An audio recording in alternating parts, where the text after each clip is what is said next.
Hi all. It's a little short update. YouTube has seen it fit to let me use the premiere option for my videos. So I just did one. It'll be premiered tomorrow afternoon. It'll be Friday. What is it? The 26th?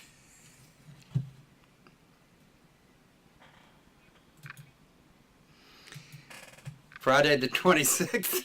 I had to look to see.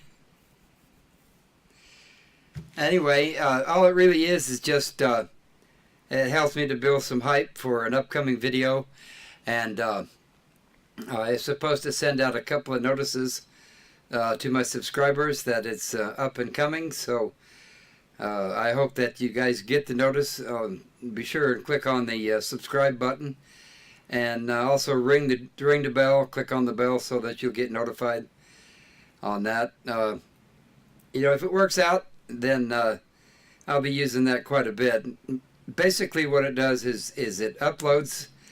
I uploaded a video, and then it's scheduled for tomorrow, and then it will also allow me to chat with you guys. It'll open up a side chat window like live stream, and it will allow me to chat with you guys live while the premiere is playing. So that might be kind of fun. Give you a chance to ask some questions, and or whatever you want to talk about. And so we'll give this a try and see how that goes.